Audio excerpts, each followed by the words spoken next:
अर्षियों ने पूछा। सबको मान देने वाले सूत जी, भगवान महेश्वर पुरारी त्रिपुर के शत्रु किस कारण हो गए तथा उन देवाधिदेव ने उसे कैसे दग्ध किया, यह आप हम लोगों को विस्तार पूर्वक बतलाइए। हम सब लोग परम सम्मान पूर्वक आपसे बारंबार पूछ रहे हैं कि मय दानव की माया द्वारा विनिर्मित उस त्रिपुर दुर्ग को भगवान शंकर ने एक हो वाण से जिस प्रकार जला दिया था, हम लोगों से उस या प्रसंग का विस्तार से वर्णन कीजिए। 102 सूत जी कहते हैं, आश्यो, भगवान शंकर ने जिस प्रकार त्रिपुर को विदीर्ण किया था उसका वर्णन कर रहा हूँ, सुनिए। मय नामक एक महान मायावी असुर शिर था। वह विभिन्न प्रकार की मायाओं का उत्पादक था। वह संग्राम में देवताओं द्वारा पराजित हो गया था, इसलिए घोर तपस्या में संलग्न हो गया।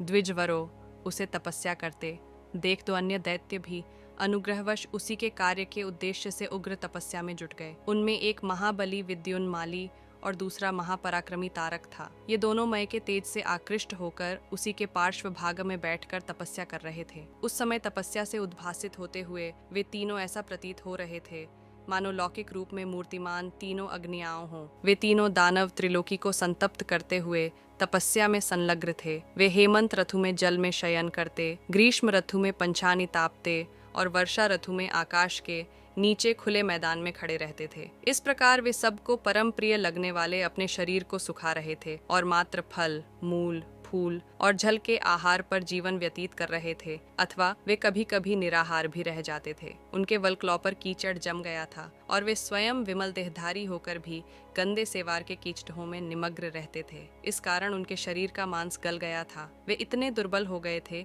कि उनके शरीर की नसें बाहर उभड़ आई थीं। उनकी तपस्या के प्रभाव से सारा जगत निष्प्रभ हो गया, कांप उठा, सर्वत्र उदासी छा गई, सभी के स्वर मंद पड़ गए। इस प्रकार उन तीनों दानव रूपी अग्नियों से त्रिलोकी को जलते देखकर जगदवंधु पितामह ब्रह्मा उनके समक्ष प्रकट हुए। तब वे दैत्य अपने पितामह को सहसा सम्मुख उपस्थित देखकर अत्यंत साहस करके बोले और उनकी स्तुति करने लगे। उस समय ब्रह्मा के नेत्र और मुख हर्ष से खिल उठे थे। तब उन्होंने तपस्या के प्रभाव से सूर्य के समान प्रभावशाली उन दानवों से कहा, बच्चों, मैं तुम लोगों की तपस्या से संतुष्ट होकर तुम्हें वर देने के लिए आया हूँ। तुम लोगों की जो अभिलाषा हो उसे कहो और अपना अभीष्ट वर मांग लो। वर देने के लिए उत्सुक पितामह को इस प्रकार कहते हुए देखकर असुरों के शिल्पी मय के नेत्र अत्यंत हर्ष से उत्फुल्ल हो उठे। तब उसने कहा, देव, प्राचीन काल में घटित हुए तारकामय संग्राम में देवताओं ने दैत्यों को पराजित कर दिया था। उन्होंने अस्त्रों के प्रहार से कुछ को तो मौत के घाट उतार दिया था और कुछ को बुरी तरह से घायल कर दिया था। उस समय देवताओं के साथ वैर बंध जाने के कारण हम लोग भय से कंपित होकर चारों दिशाओं में भागते फिरे, परंतु हम शरणार्थियों को यह ध्यात न हुआ कि याओम हमारे लिए शरणदाता कौन है तथा हमारा कल्याण कैसे होगा। इसलिए मैं अपनी तपस्या के प्रभाव से तथा आपकी भक्ति के बल पर एक ऐसे दुर्ग का निर्माण करना चाहता हूँ जिसका पार करना देवताओं के लिए भी कठिन हो। सुकृति पुरुषों में श्रेष्ठ पितामह, मेरे द्वारा निर्मित उस त्रिपुर में पृथ्वी,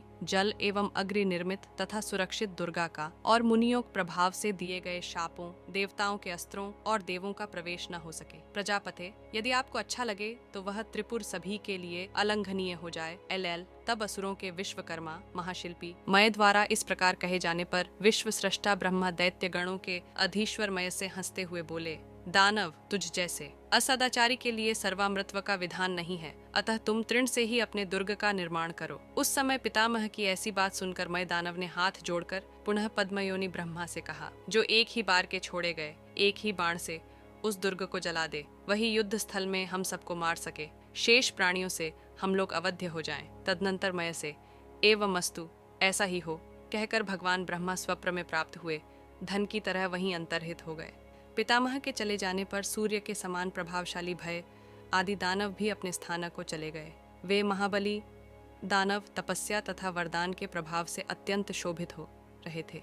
कुछ समय बाद दानव श्रेष्ठ महाबुद्धिमान मय दानव दुर्ग की रचना करने के लिए उद्यत हो विचार करने लगा, मेरे द्वारा निर्मित होने वाला यह त्रिपुर दुर्ग कैसा बनाया जाए जिससे उस दिव्यपुर में निस्संदेह मेरे अतिरिक्त अन्य कोई निवास न कर सके तथा उसके द्वारा छोड़े गए एक बाण से यह पुर बींधा न जा सके।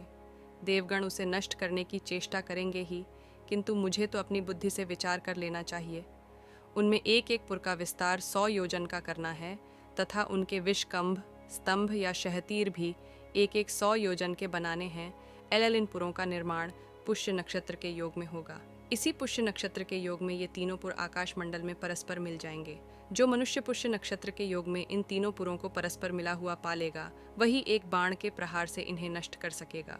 उनमें से एक पुर भूतल पर लौहमय, दूसरा गगन तल में रजतमय और तीसरा रजतमय पुर से ऊपर सुवर्णमय होगा। इस प्रकार तीनों पुरों से युक्त होने के कारण वह त्रिपुर नाम से विख्यात होगा। इनके अंतर्भाग में 100 योजन विस्तार वाले विषकंभ बाधक स्तंभ रहेंगे, जिससे यह दूसरों द्वारा दुष्प्राप्य होगा। वह त्रिपुर अट्टालिकाओं एक ही बार में 100 मनुष्यों का वध करने वाले यंत्रों, चक्र, त्रिशूल, उपल और ध्वजाओं, मंदराचल और सुमेरु गिरी सरीखे द्वारों और शिखर सदृश परकोटों से सुशोभित होगा। उनमें तारक लौहमय पुर की और मय सुवर्णमय पुर की रक्षा करेंगे तथा आकाश स्थित रजतमय पुर की रक्षा में विद्युन्माली नियुक्त रहेगा। ऐसी दशा में एकमात्र भगवान शंकर को छोड़कर दूसरा कौन इस त्रिपुर का विनाश करने में समर्थ हो सकेगा।